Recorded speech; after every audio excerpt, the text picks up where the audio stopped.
Hey, Hickey here again with the third prediction of the day. Just trying to really rattle these off while I have some time, so getting as many out as I can in the next couple of hours, I hope. Third fight I'm going to have a look at today. Round 3 of the Super 6 tournament, Abraham versus Froch. The Super 6 tournament has really sort of been falling apart. You know, we've had Jermaine Taylor pull out. We've now had Mikkel Kessler pull out due to damage to his eye. We've had Green come in. Alan Green hasn't really offered too much, has he? He didn't look brilliant in the Ward fight. In fact, he looked terrible in the Ward fight, just like I thought he would. Just there to make the numbers up, really. And I thought that when Kessler pulled out, the best thing to do really for Showtime would just be to offer Green a couple of dates, maybe on the undercard of one of the semis and the undercard of the final, something like that. He's not needed. There's no point in him being there. I think the 4 guys left that haven't pulled out have all done enough to warrant just going, just calling this the semi-final. Froch, Abraham, Dirrell, Ward, call them the semis, and let's be done with it. That's my opinion on it. But Showtime, they seem to want to drag it out. And now we're hearing that Glenn Johnson might be coming in.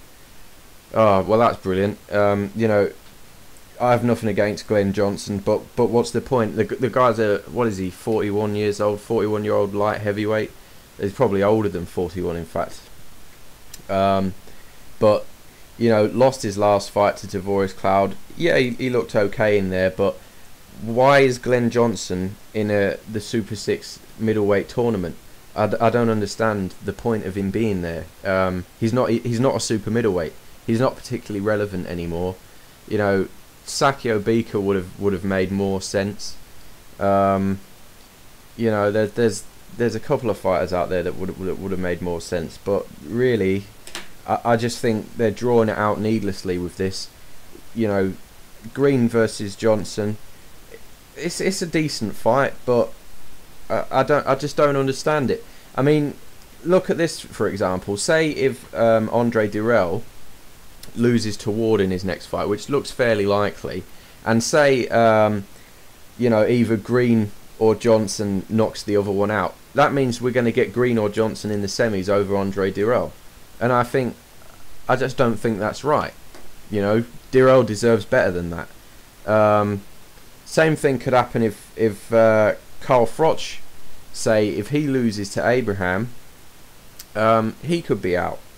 If I'm getting the rules right here, it's quite hard to figure out. But either way, I think the guys that have been in it from the start and have stayed with it, they've all had good and bad performances, and I think really that they deserve, just to go through. I don't think that either Alan Green or Glenn Johnson, if they get lucky and knock the other guy out, and and Dirrell loses, that they should not be going into the semis over Dirrell. That's my opinion. I think he deserves to be in there. I think, as I say, the original 4 deserve better than giving a shot to Glenn Johnson. My opinion on it. Anyway, let's have a look at the fight. Take a look at Arthur Abraham first. His advantages in the fight, or things he's got going for him. Anyway, power.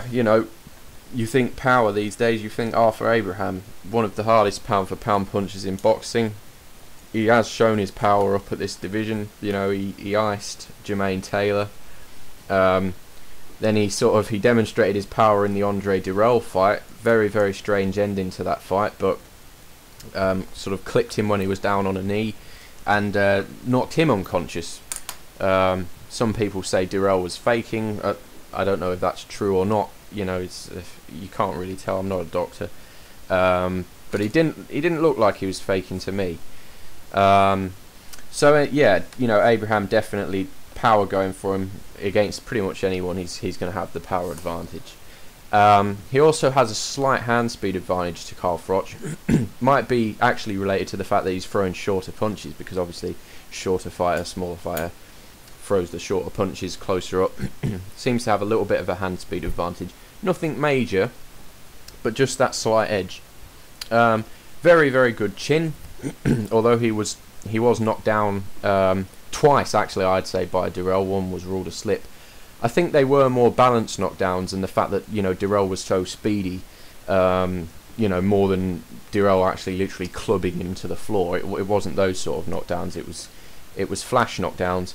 So, you know, Abraham, very good chin, definitely demonstrated it in the Miranda fight, where his chin was actually sort of half hanging off his face, but he continued to the end, even though Miranda was pretty dirty in that, you know, getting his head in there and stuff like that, and trying to take advantage of the issue. But full credit to Abraham, brave performance, you know. He does have a very good stamina as well.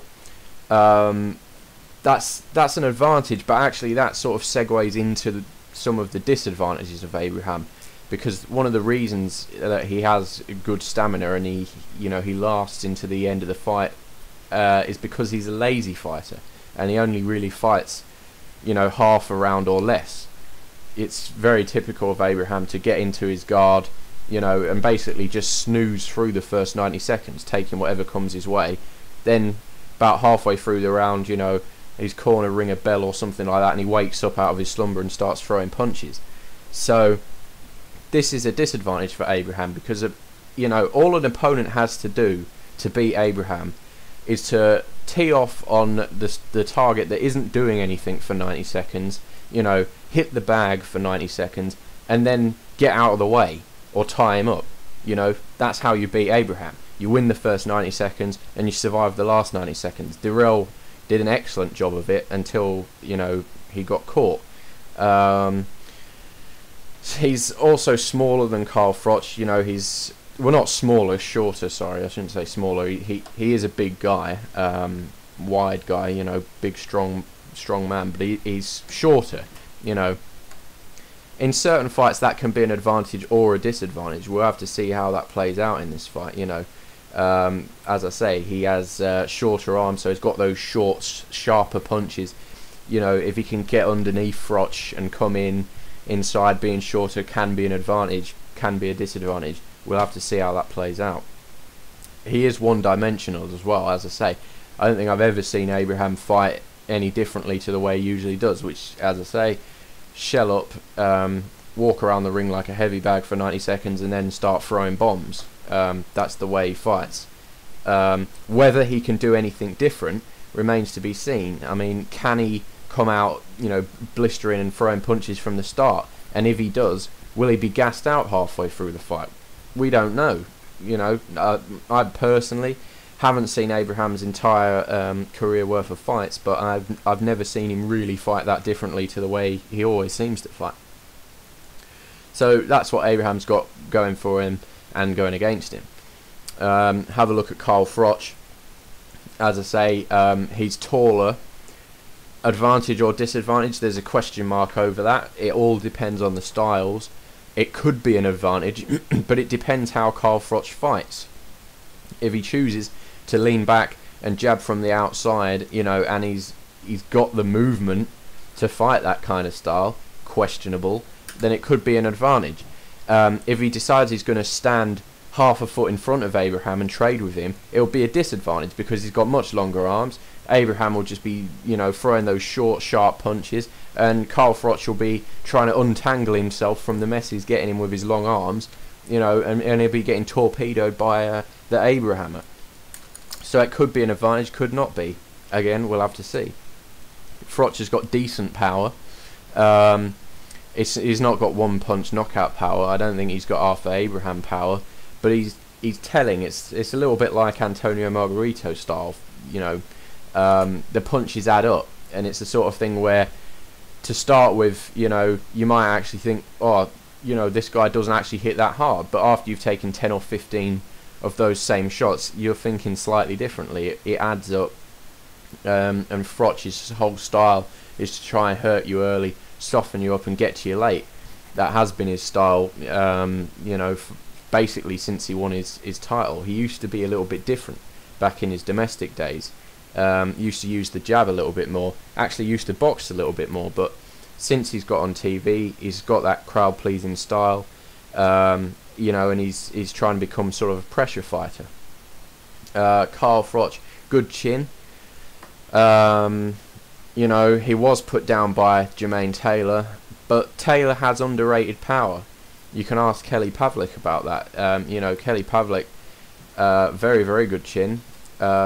Basically, you know, Sergio Martinez said it. He was like hitting a statue, or you know, hitting cast iron.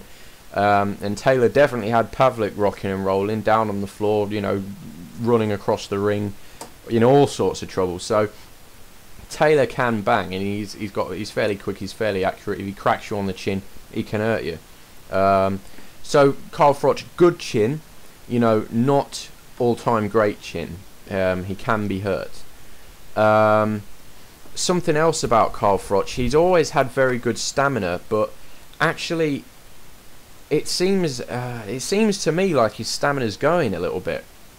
In the Andre Dirrell fight, you know, all the time I was watching it, I was thinking to myself, Froch is going to come on strong late. You know, Dirrell, I believe, had only been 12 rounds once, or actually maybe hadn't been 12 rounds before. Froch was a proven 12-round fighter, and I was expecting, you know, Froch to come on late, and I thought the fight would just be warming up when we got to the 9th, 10th round. But actually, Froch was looking tired. You know, he was in there against a younger guy, Andre Dirrell, 26, I believe, in that fight. And Dirrell looked like he had a much better engine than Froch, which surprised me.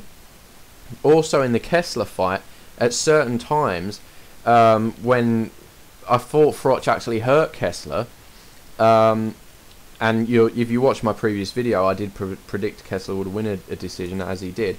But I was worried, because it looked to me like Froch was about to take Kessler out, and he just hung back and didn't do anything. Now, either you know, he had his tactics wrong, or he was just too tired to do anything. So there's a question mark for me over Froch's stamina these days. You know, he is the wrong side of 30. That's not. It doesn't always mean that a fighter's going to start going downhill, but it could be the case, and it is when a fighter's had a lot of tough fights, and they start getting, you know, 33, 34, 35. The wear and tear starts showing, and I think it is showing on Froch. Also, another disadvantage is Froch's stubborn nature. As I said, he used to be a very different fighter. He used to use, you know, more movement, more of the jab, you know, a little bit more technical fighter. Whereas in some of his recent fights, he fights like a caveman, you know, just going out and throwing wide shots, things like that. And I shake my head at times and wonder what he's doing. You know, he's too stubborn to change, though. Often he gets very good advice from Robert McCracken, his trainer, very underrated trainer. You know, he's very wise, one of the best trainers in Britain, I think. And he's giving Carl Froch sound advice, and Carl's just yeah, goes out, does exactly the same thing he's been doing, and it must really drive Robert McCracken crazy. So looking at this fight, I think it's a close fight. I think either fighter can win, but a lot of it depends, you know, which Abraham's going to show up. Is a different version of Abraham that starts earlier going to show up? And if he does, how's that going to work for him? Is the same version of Carl Froch going to turn up and go straight running at Abraham and leave himself open, you know, and throwing wild shots? Because if that guy shows up, Abraham will have a field day on him. But is Froch going to, you know, revert back a little bit to the days when he used to box a little bit more? If he does that against the old version of Abraham, Froch can win. You know, he can work the jab, and he can, you know, use his height, use his reach, use his awkwardness, and try and stay out the way of Abraham. At the same time, you know, I think Dwyer from Gamblers Advisory is on YouTube. He came out with a very good comment that Carl Froch should focus on inside game for this fight, because if you can, you know, win the first 90 seconds of the fight and then tie Abraham up in close, you know, wear him down on the inside, that's a good way to go at Abraham. So Froch could do that. Makes it a hard fight to predict, but I am going to make a quick prediction here before I run out of time. I'm going to say that the usual versions of these fighters show up and Carl Froch gets stopped late in the fight. I think Carl's going to just go for him, you know, he's going to fight his usual style, he's going to get clipped and he's going to get stopped. About to run out of time, so thanks for listening and leave your comments.